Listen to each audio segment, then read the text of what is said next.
শাসক অর্থাৎ আমাদের রাজ্যে যিনি ক্ষমতায় আছে, আপনাদের জন্য তো অনেক ভালো ভালো ব্যবস্থা করেছে, লক্ষ্মীর ভাণ্ডার থেকে নিয়ে অনেক কিছু।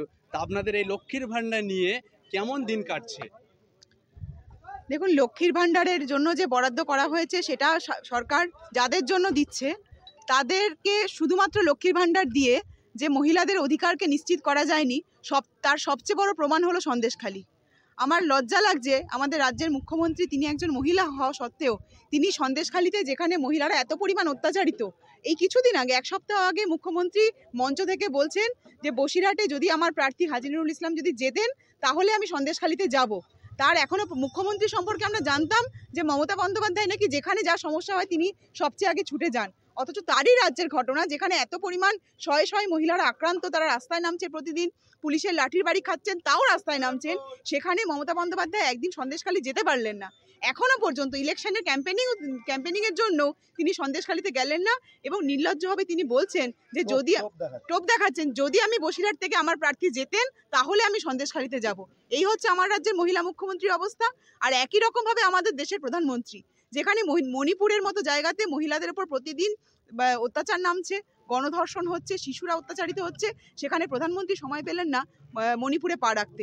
যেমন আমার রাজ্যের মুখ্যমন্ত্রী তেমন আমার দেশের প্রধানমন্ত্রী, মহিলারা যেখানে আক্রান্ত সেখানে তাদের ছুটে যাওয়ার হিম্মত থাকে না। শেখ শাহজাহান কাঁদছে, এর কারণ কি? দেখুন, শেখ শাহজাহানের নেতৃত্বে সন্দেশখালীকে যে একটা সেপারেট জোন করে রাখা হয়েছিল, সেইখানে কি তার ভেতরে চলছে এটাই আজকে একটা রহস্য। এটা নিয়ে তৃণমূল কংগ্রেসের পক্ষ থেকে বলা হচ্ছে যে এই একটা ভিডিও বেরিয়েছে, দুটো ভিডিও বেরিয়েছে, কি সত্য মিথ্যা সেসব অনেক পরের কথা, কিন্তু যা হয়েছিল 100 ভাগ অভিযোগ উঠে থাকলে তার মধ্যে 80 ভাগ যে সত্য এটা বলার অপেক্ষা রাখে না। কারণ সন্দেশখালীতে বিরোধী কোনো কণ্ঠস্বর ছিল না, সন্দেশখালীতে পুলিশ প্রশাসন তাদের নিরপেক্ষভাবে কাজ করতে পারতেন না, সন্দেশখালীতে সাধারণ মানুষের কোনো অধিকার ছিল না, সন্দেশখালীতে চাষির যে জমি সেখানে নোনা জল ঢুকিয়ে ভেড়ি বানিয়ে দেওয়া হয়েছে, সেখানে মৎস্যজীবীদের কোনো অধিকার ছিল না, সেখানে মেয়েরা কোনো কথা বলতে পারতেন না, এইটা সন্দেশখালী চিত্র ছিল। ফলত এইভাবে সন্দেশখালীর মানুষকে সার্বিকভাবে দমন করে একা যে শেখ শাহজাহান রাজত্ব করেছে, আজকে সেগুলো সামনে আসছে, তিনি আজকে জেলে।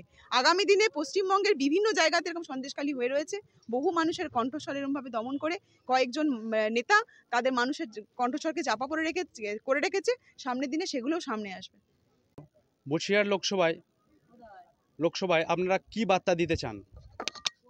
প্রথম যেটা বার্তা দিতে চাইব যে বসিরহাট লোকসভার সবচেয়ে যেটা খারাপ পরিচিতি হয়ে রয়েছে যে বসিরহাট মানেই সন্ত্রাস। ভোট শান্তিপূর্ণ হতে হবে। এখানে যারা এই অশান্তি তৈরি করতে চাইছে তাদেরকে আমি এই হুঁশিয়ারি দেবো যে আপনারা সাবধান হয়ে যান। মানুষের জীবন নিয়ে ছিনিমিনি খেলার অধিকার আপনাদেরকে কেউ দেয়নি। যখন অমিত শাহকে মুখ্যমন্ত্রী ডেকে, আমাদের মমতা বন্দ্যোপাধ্যায় ডেকে চা খাওয়ান, মিষ্টি খাওয়ান, তখন সেটা হয়ে যায় সৌজন্যের রাজনীতি। আর আমাদের নিচু স্তরে বুথে যখন কর্মীরা যখন ঝামেলা করে যায় তখন সেটা হয় দলীয় রাজনীতি। এইটাকে বদলাতে হবে। রাজনীতি বুথ স্তরে হবে সৌজন্যের, ওপরের স্তরে হবে দলীয় রাজনীতি। সেইখানে আপনারা যত পারেন মারামারি করুন, কাটাকাটি করুন। আর এই বসিরহাটের যিনি সাংসদ প্রার্থী তৃণমূল কংগ্রেসের পক্ষ থেকে হাজী নুরুল ইসলাম, আপনারা দেখে নিন যে গত টার্মে তিনি যখন দায়িত্বে ছিলেন তখন তার অ্যাটেন্ডেন্সের রিপোর্ট কি ছিল, তিনি হাজিরই হতেন না আইনসভাতে। এখন ফলত বসিরহাটের মানুষ আগামী দিনে, শুধু বসিরহাট নয়, বসিরহাট, বারাসাত, এই সমস্ত জায়গা থেকে মানুষের কণ্ঠস্বরকে পার্লামেন্টে রিপ্রেজেন্ট করার জন্য আইএসএফ এর লড়াই চলছে। এখানে যারা প্রার্থী হয়েছেন তারা কোনো ইলেকট্রাল বন্ডের টাকায় লড়ছেন না, তারা কোনো চাল চুরি বা গরু চুরির টাকায় লড়ছেন না, তারা জনগণের টাকায় লড়ছেন। মানুষের ভালোবাসার বিনিময়ে তারা পার্লামেন্টে যাবেন এবং সেখানে বসিরহাট, বারাসাতের প্রত্যেকের মতামতকে তুলে ধরবেন, শুধুমাত্র আইএসএফ এর না। তারা জনপ্রতিনিধি হতে চলেছেন, জনগণের কণ্ঠস্বরকে তারা তুলে ধরবেন আগামী সামনের বিধান নির্বাচনের পর থেকে।